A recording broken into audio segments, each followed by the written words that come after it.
Bunch of Basile. I am Basile, your wonderful host, and you're joining us on Facebook. Thank you so much. But don't forget, you can call in at 844-790-8255. Again, 844-790-8255. Besides our live stream on Facebook, you can listen on at americamatters.us and the TuneIn app from your phone, tablet, or just search America Matters. That's right. I'm here with my wonderful, gorgeous, beautiful wino of a co-host, Janice Hermson. Never tell Basile anything. Do not tell him. She is no wino, folks. Trust me. No. She is no wino. I'm here with my beautiful, wonderful Janice Hermson, my co-host every Tuesday from 6 to 7 p.m. Eastern Standard Time, New York City time for those of you who are all over the world. You can always find me at Basile Fans, BASILEFANS, on Facebook, on Twitter, on Instagram. And then what you got to do is just say, oh, my God, Basile, we love you so much, and just click us and just go from there, really. I want to thank all my Facebook fans as well. We hit that big, huge 10,000 mark. I want to thank my co-host. Isn't that awesome? Congratulations, Basile. That's a big feat. Yes, well, I am not now, your big feet, but other feet. You know. Well, it is what it is. You know, I don't want to say that I become like really arrogant now that I hit that plateau, but I'm wearing a scarf for no reason whatsoever, and it's inside the office studio. This is to protect that wonderful voice of yours, right? Yes, which the voice happens to be a little bit sore tonight, and I don't know why, but it is what it is, and I got a sore throat. But I still sound marvelous, don't I? Oh, but of course. Isn't that what I'm supposed to say? Yes, of course. Yes. Well, another bottle of wine goes to Janice. Okay. We have amazing guests all times, and today we are looking forward to work with a gentleman who I have known for probably about 2 years. Doug Harris, also known as Junior Mintz, has enjoyed an 8-year syndication run with Connecticut Radio Network, heard daily on 8 New England stations, joining us on the second half for that interview. And I got to be honest with you, I've known Doug for a couple of years. Probably one of the sweetest cats. And I'm really looking forward to talking to him because he just got this whole new gig that he was just appointed to because of, you know what, sometimes, you know what I like about certain people that, you know, you don't even know all that much. You know them really well, but you don't really know them, who they are.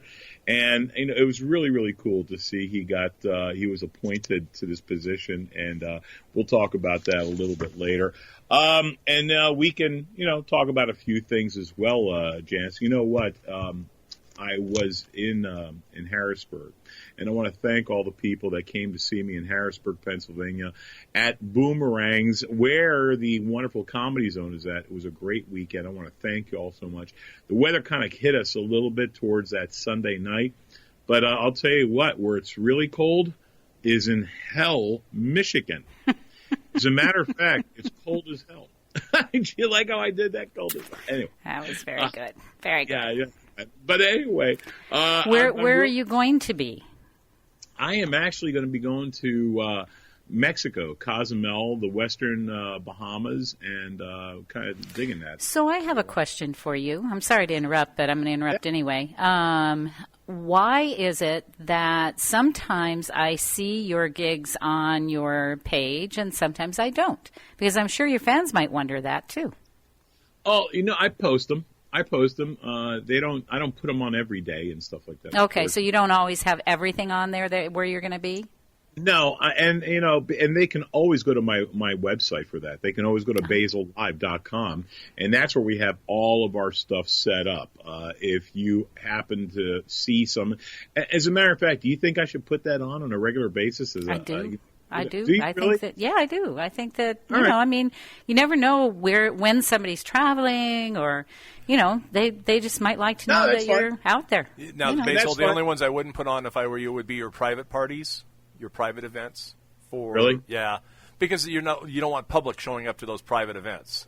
I do. To be able to get in. I do. I want to piss off all the people who came for the private gigs that I like doing. You know, oh my God, another 75 showed up, and you only have dinner for 100. Oh my! You are a mean man, Basile. So I'm kind of happy about that. Yeah, no, not the private ones. If it's a private function, of course not.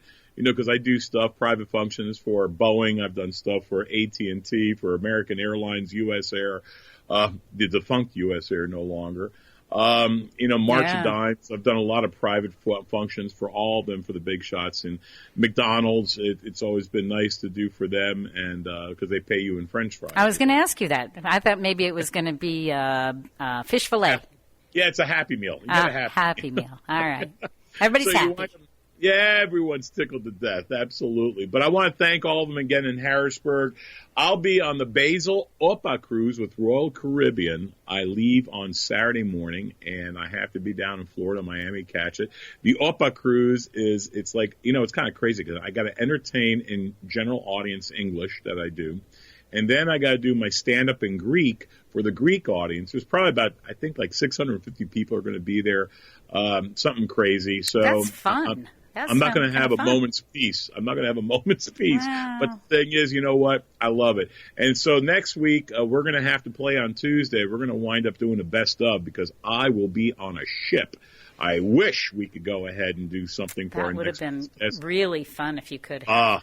I would have loved that, to be able to do that. My goodness, that would have been so much fun. Interview some of the people, the passengers that see me, either inside the theater there or with, because they got me in the ice skating rink doing my Greek show, so it's going to be really fun.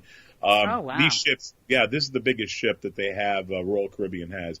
Truly amazing to see this ship and how big it is. You can't even feel if it's a bad wind or if it's rough seas. Don't even feel it. There's a park on the ship. Really? A park with grass. With grass. With grass, yeah. So you don't really get an opportunity to really see that much of something like that in your life, let alone anything else. But again, for all my fans, thank you. Please, Facebook, Twitter, Instagram, go to Basile Fans. Basile Live for all the dates, but we're going to put all that stuff on there. Right now, what we got to do? We got to hit our sponsor thing. We got to pay those bills. So we'll be right back with another segment of Pinch of Basile after these messages. Are you shy and don't want to talk on the air? Text us your questions or comments to 775-237-2266. Now, back to the show. Are you there, Basile?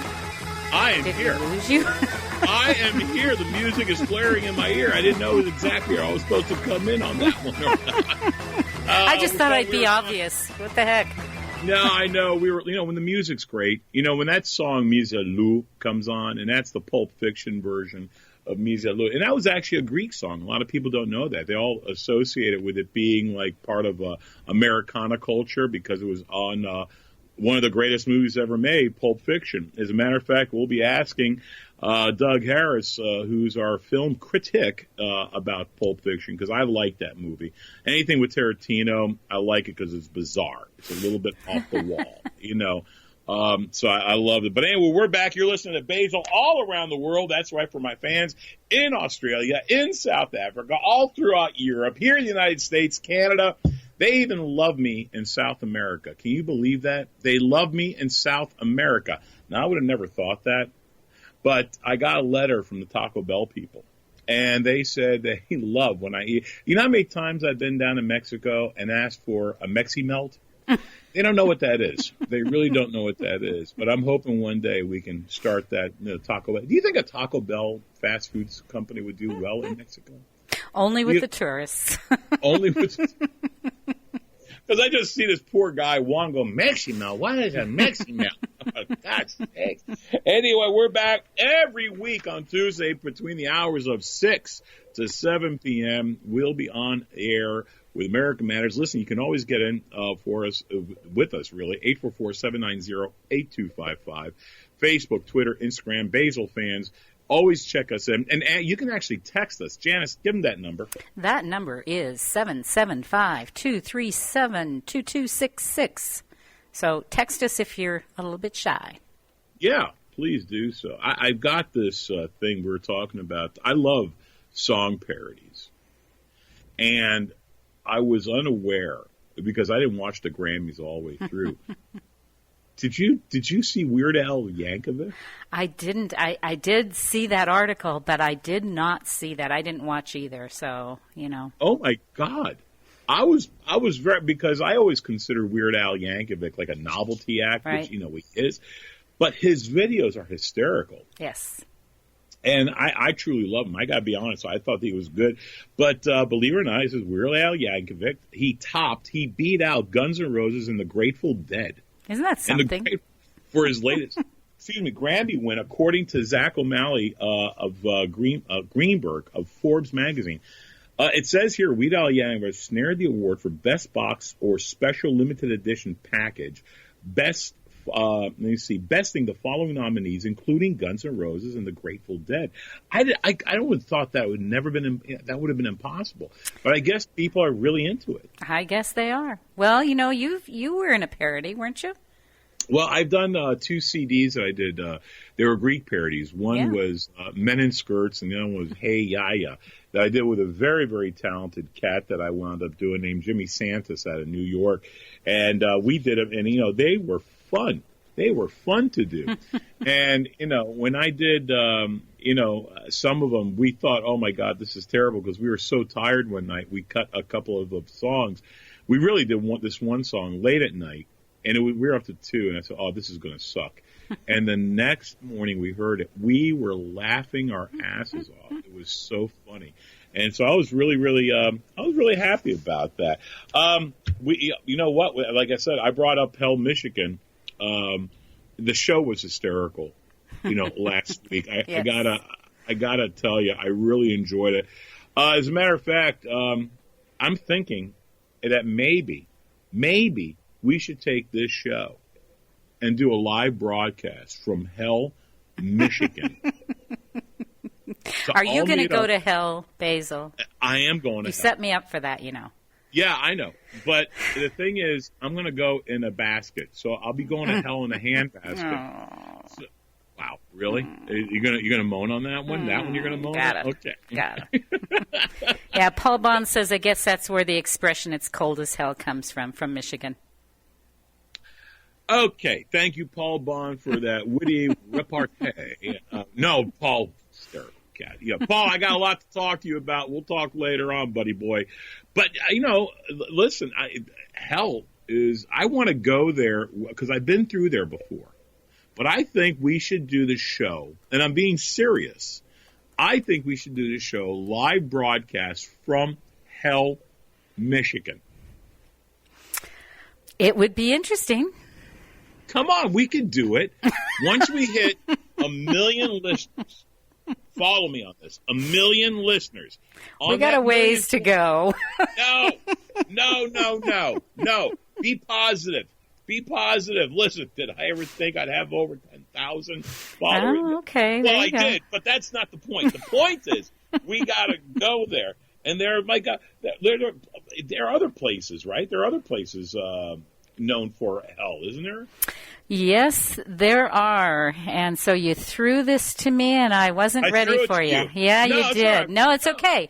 I actually was telling you that after the last show, my partners and I were actually really laughing about the segment because we really did have a good time. It was fun. Oh, yeah, it was funny. And so they started looking up all the different places named Hell. And there are many more than you would ever think. One of them being Hell, California. And I guess some people might resent that, but, I don't know. For some, it is hell, right? And the Cayman Islands. There's a Hell in the Grand Cayman, the Cayman Islands. Really? Hell, Norway. There's a village there. And then in that same village, there's Hell Station, which is their railway station. And how about Hell Creek, a place in Montana notable for, you wanted me to say this one, Cretaceous dinosaur fossils. Some geologist is going to correct me on that. So there you go. That's the way I would have pronounced it, Cretaceous. Okay, all right. Well, that's the way I would pronounce it. There's even a Hell's Gate in, of all places, the Bahamas, right? And Hellhole Gorge National Park in one of your favorite places, Basile, which is Australia. Australia. All my Australia fans out there, I love you guys. I'm coming back. There's going to be a big announcement coming up in the next 2-3 weeks. And also for my fans in the UK and throughout Europe, big announcements coming up for a big international tour. So listen up, but I will be back in Australia. Have you been to Australia yet? Me? No. Yeah. I have not. You never been? I have not been to Australia. My father was going to move us to Australia when I was 15 years old, and my mother said that she would divorce him. No, she said hell no. Really? She said hell no. Hell no. Right. She probably did, and more. No, you're forgetting one of our United States on the East Coast. Which one is that? Hell's Kitchen. Oh, yes. I wrote that down, Hell's Kitchen, and I lost the note. Oh. See, Craig saved you. Do you want to tell him about the other one, the last one on my list there? Let me see. The one that I thought was really ironic? The unincorporated. The one, yeah. Hell? Yeah.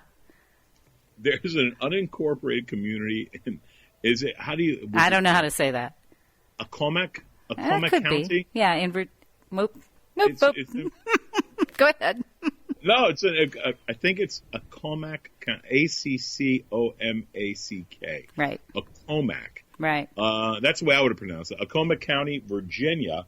And I guess, this is, I don't know what to say about this. This is just a little bit crazy.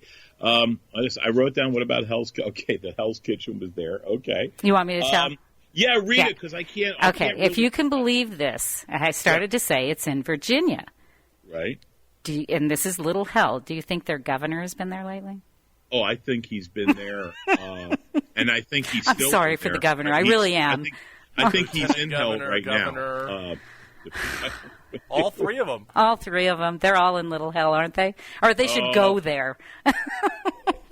If they went to Hell's Kitchen, they can be served up. Oh, there you go. Yeah, you just got to feel sorry for people like that, though, man. That's just like, are you kidding me? What do you do with that? Come on, man. You got to be kidding me. But you know what?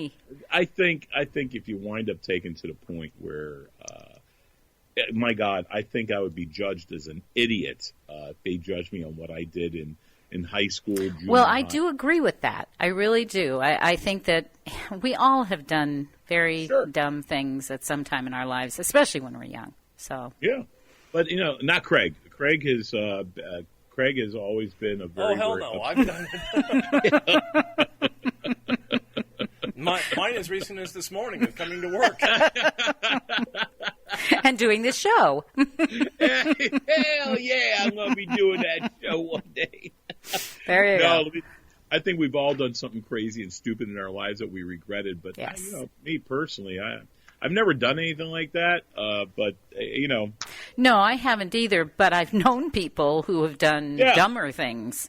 Yeah, so, that's true. I mean, what are you going to do? I mean, there's so much emotion going about that thing right now. What do you think they should do? I mean, we don't touch political humor.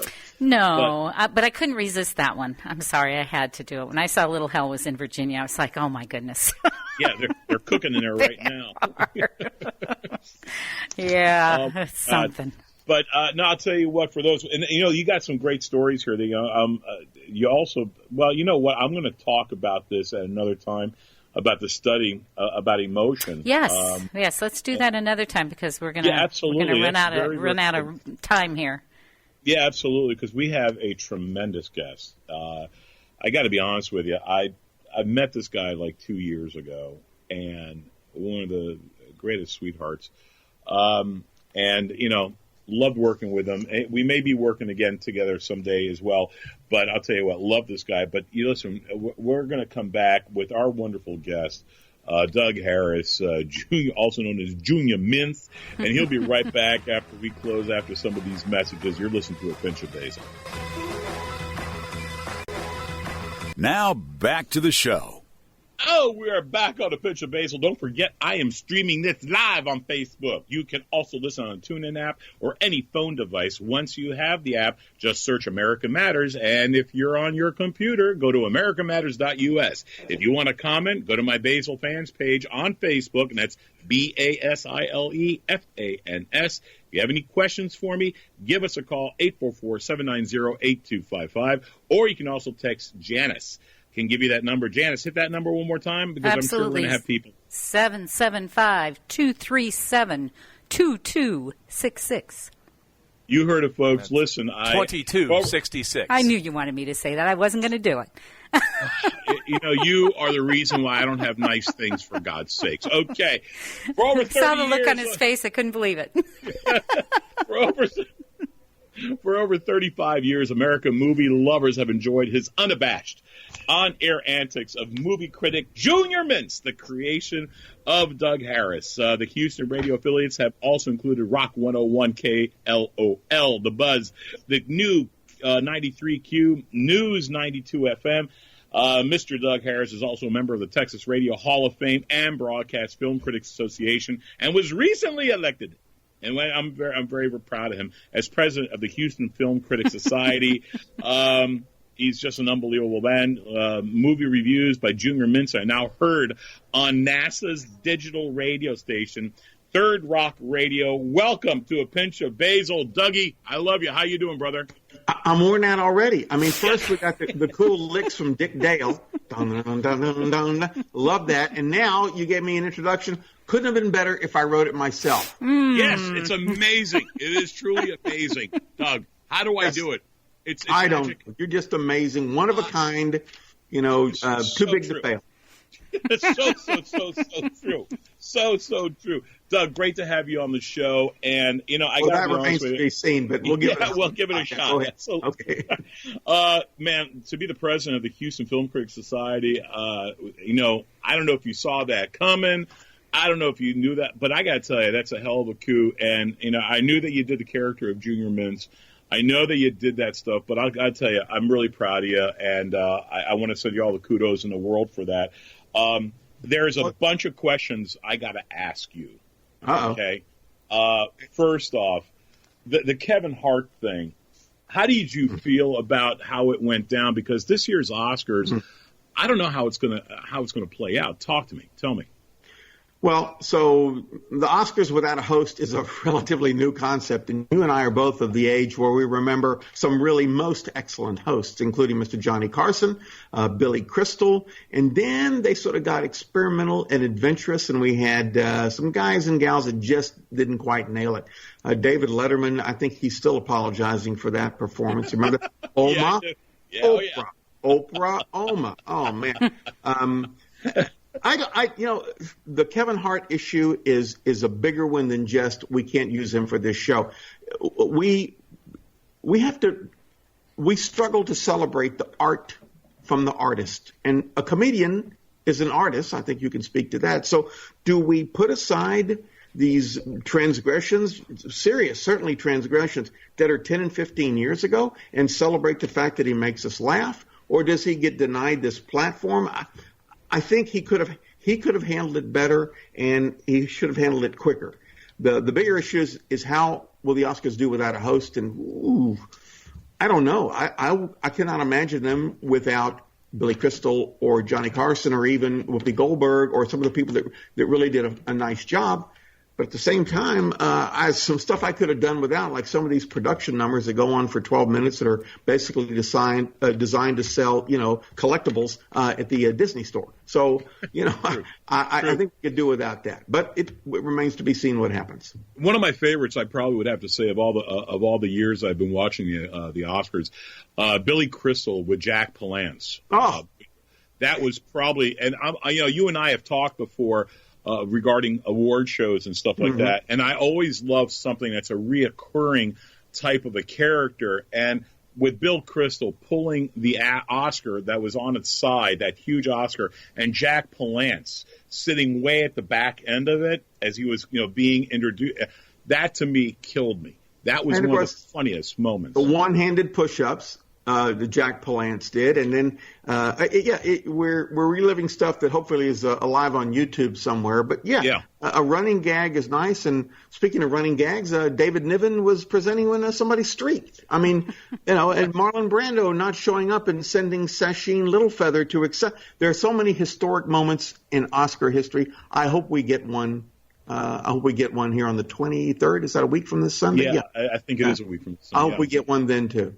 Yeah, I'll tell you what, it's amazing. Now, I love going to movies. I always have. My wife, you can forget about it. My wife would rather, paint a million-mile wall instead of going to the movies. I don't understand that at all. But for me, popcorn and candy, Twizzlers and popcorn with a diet pop, because you must have balance in everything. You know what I'm saying?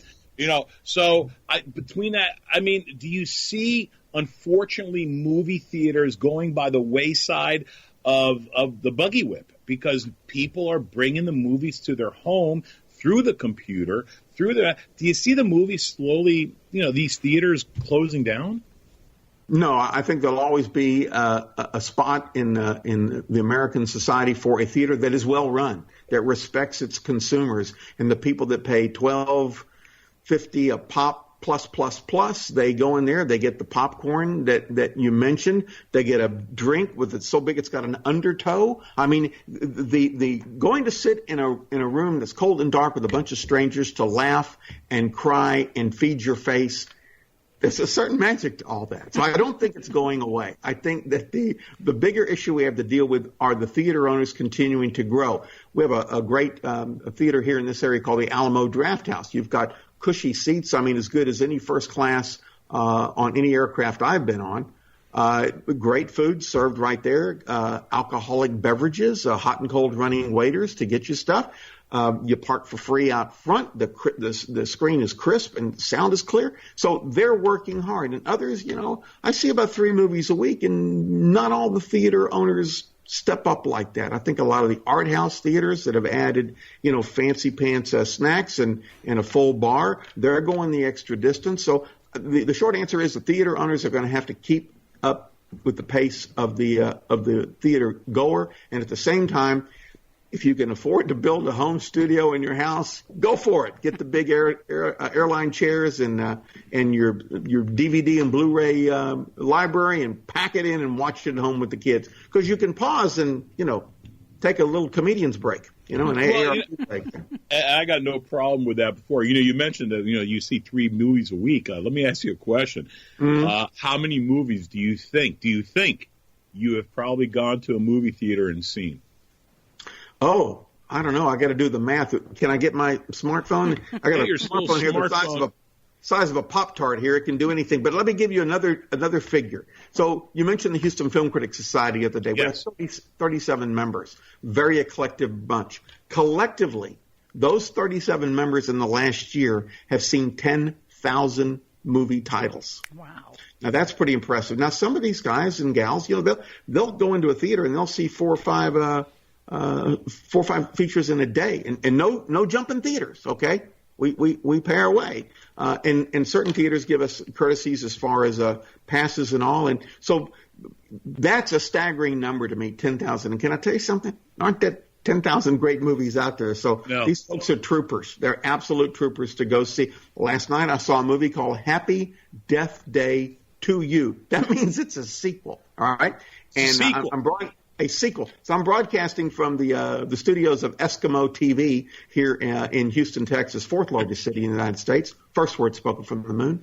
And we went together, my colleague Jason Escamilla and I went to see this movie last night. It's a hoot. It's an absolute hoot. And I went in with absolutely no expectations. Last week or a week or so ago, I was seeing Peter Travers' documentary about World War I that's made with actual footage taken by the BBC and stored in the Imperial War Museum with the actualities of these soldiers. It's quite a disparity in what's out there, and yet it's my gig, man, and that's what I get to do. Is that the one that they added color to it and made it look like a real true running motion picture? They made it really bring to life. There's something that was just recently done about World War I footage that they added color and they added voices to it. So Peter Jackson, of course, gave us the finest trilogy in the history of filmmaking with the Lord of the Rings trilogy. And his great-grandfather, or his grandfather, was a British subject and a soldier in World War I. So he was asked by the BBC and the Imperial War Museum to do something with all this footage. So of course it's in black and white. He did have it colorized. He took their actual audio, and you're actually listening to the voices of these men who moments later, well, there's a reason the film was called They Shall Not Grow Old. Yeah. It's gut-wrenching and heartbreaking, but it's a remarkable piece of cinematic work. That's fantastic. As a matter of fact, if you ever want to get a taste of see what trench warfare was like, go to the War Museum in London, England, and they have converted this one space into a trench warfare situation. The smells, the sounds, everything. And it was even, you get so intense in there, you really go, wow, I don't know what to even say about this. And a friend of mine knew I was a war historian. He goes, I got somewhere to take you, mate. Didn't tell me where we were going. I went there. I literally spent 5 hours in that museum just looking, and I probably spent an hour just in that trench warfare area. Just unbelievable to see what these people went through. Listen, we're going to be right back. I'm not going to go anywhere with you because there's a bunch of questions. I want to hear what your favorite movie is. I want to see if it ranks up there with me, okay, because I'm a real prick about this stuff, too. I want to know what's coming in the future, what some of the past movies that you really dug that didn't do so well. Who are some of your favorite actresses and actors? I got to be honest with you, Doug, I'm so happy that you're here. And, Janice, I'll even let you ask a question. Oh, maybe. Wow, maybe. Just maybe. I don't want to, I don't want to Don't set me up. I can't. No, I won't. Just you can't serve her wine. That's all I'm going to tell you, Doug. No wine at this one. Here. Solo cup, National Cup of Texas, right here. Not a problem. But, ladies and gentlemen, you are listening to A Pinch of Basile with my wonderful guest, Doug Harris. And we're going to be right back after a few of these messages from our wonderful sponsors. We'll be right back. Stay tuned. Unable to listen to the whole show? A recording of today's program will be available later today. Visit americamatters.us and click on the podcast link. Now, back to the show. Oh, we're back. Oh, so glad you could join us. You're on A Pinch of Basile. We are talking to Doug Harris, very, very close friend of mine. And thank you for joining me on Facebook. And don't forget, you can call and text in, too. A lot of you, I'm sure, you film aficionados that you think that you are. Doug will have the answers. And the thing is, I think he's fair on some of the stuff that he's written. Sometimes I agree, sometimes I disagree. But today, you can ask questions, make comments, tell me what's on your mind. Right now, you can call in at 844-790-8255. Text us, message us on Facebook Live. You can do whatever that. And if folks, as I said before, I have Doug Harris with me. And Doug, I got to ask you a question. Of all the movies that you have watched, of all the movies that you have watched, what do you profess to be your favorite all-time movie? And then I'll tell you mine. Well, it's not the first time I've been asked that question, so I don't want to be cavalier or flippant about my response. But the finest movie made that I've ever seen is The Godfather. It is beautifully cast. It has Can you imagine anybody else playing Don Corleone? Can you imagine anybody else playing Tom Hagen? Can you imagine anybody else playing Sonny or Michael or anybody else playing the Abe Vigoda role, Tessio, right? Yes, Tessio. It's a magnificent piece of work. Well, I think we have some technical difficulties going on here. Are we having technical There difficulties? we go. There we are. Are we back on? Are we okay? Oh, we're not. Okay? We're not hearing Doug. We're not hearing Doug. Basile. Not hearing Doug? Okay, hold on. Let me see. Are we hearing Doug now? Folks, for those of you who are listening, only listening to me. I do not have that. But you're hearing Doug close. Because that was him saying, "Oh, you're not hearing Doug." Okay, no. So Doug is back on. You're all on. Yeah. You never left. Okay. So, well, what the hell was Janet? Is she drinking again? Is Janice drinking wine. It's that wine. So, all right. Those of you that missed the winning lottery numbers, they have them posted later. We can't repeat them. It's Nevada law. We can't do it.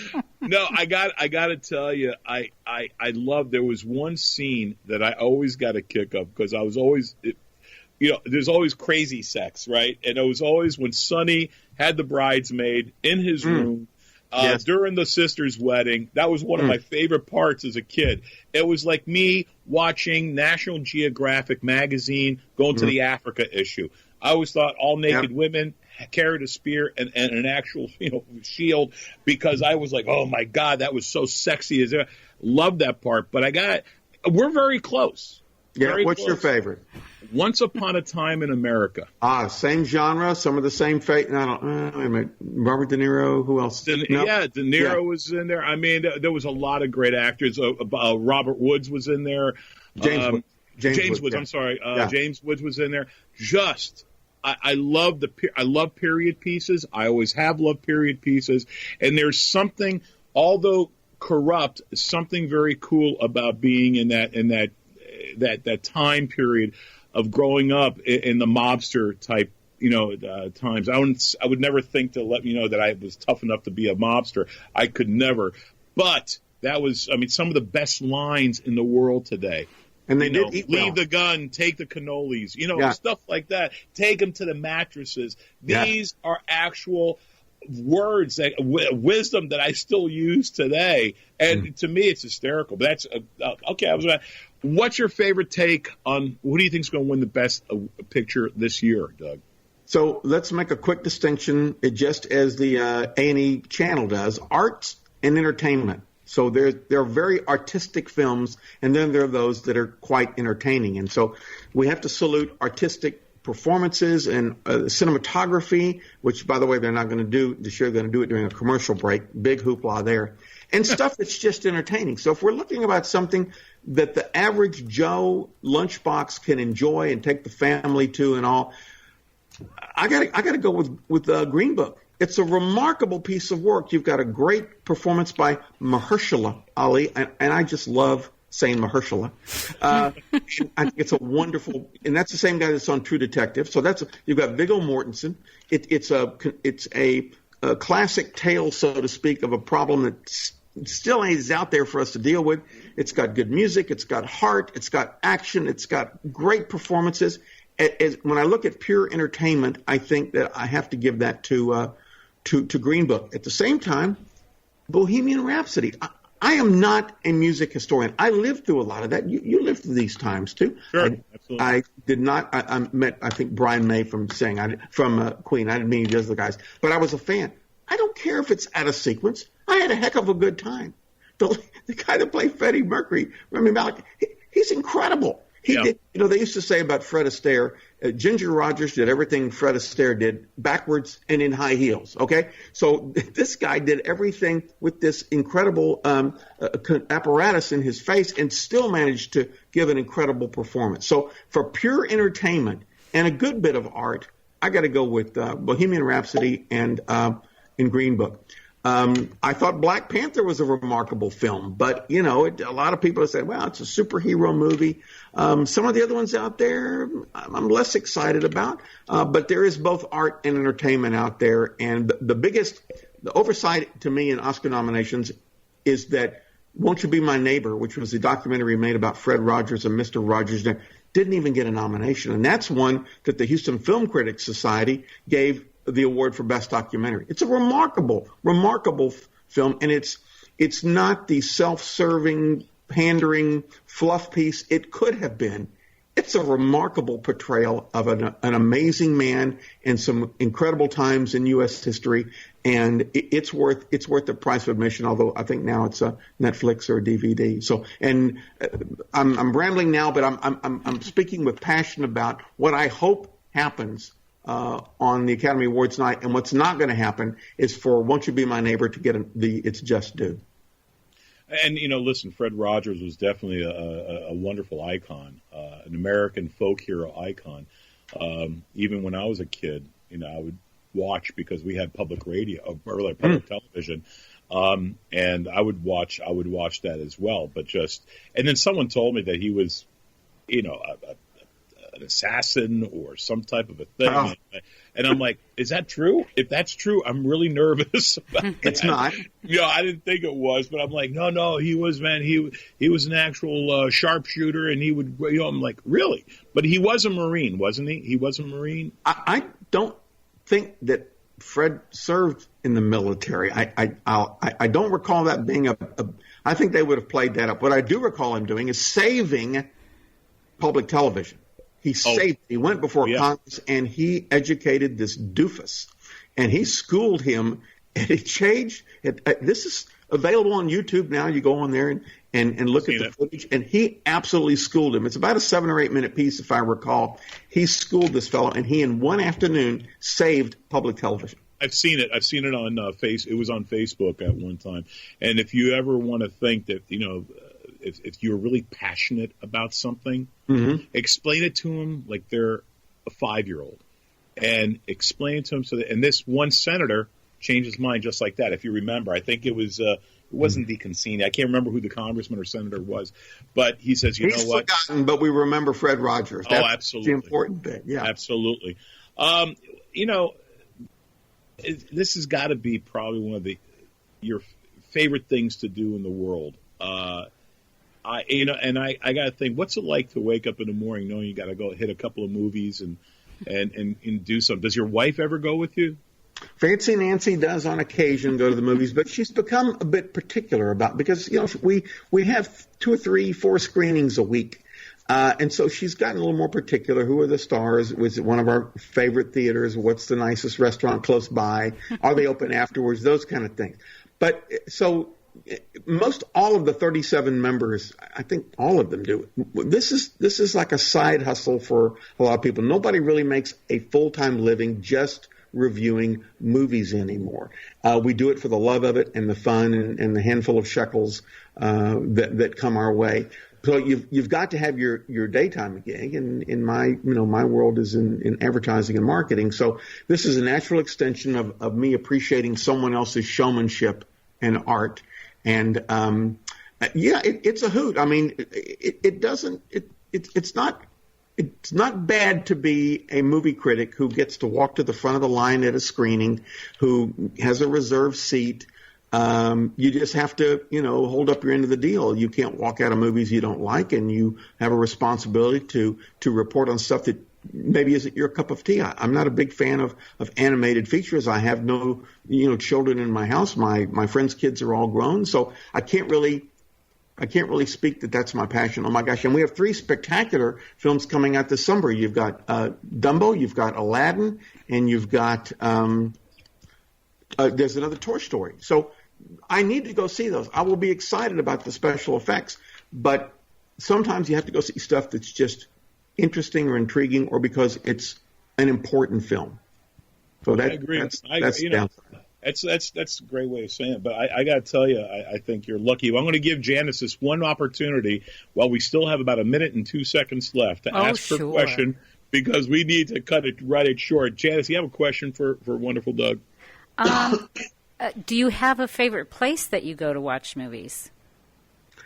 Try and keep it simple. I do, actually. So I live in a part of Houston that's rather historic, and there's a theater there called the River Oaks, and it's one of the original freestanding Art Deco style theaters. Now, it's no longer one big screen. It's one big one plus 2 smaller. They have a full bar that offers adult beverages. They have a great hot dog and snacks. It's within walking distance of my home, and Fancy Nancy and I can zip over there and see an art house film, sometimes general release. So that's the place. River Oaks Theater, Houston, Texas. Awesome. Well, thanks. Doug, I want to tell you, I loved having you on the show. Thank you so much for joining me. Ladies and gentlemen, Doug Harris, Mr. Junior Mintz, I appreciate it, my brother. You are listening to A Pinch of Basile all the time, anywhere around the world. We'll see you all later on. Peace, everybody.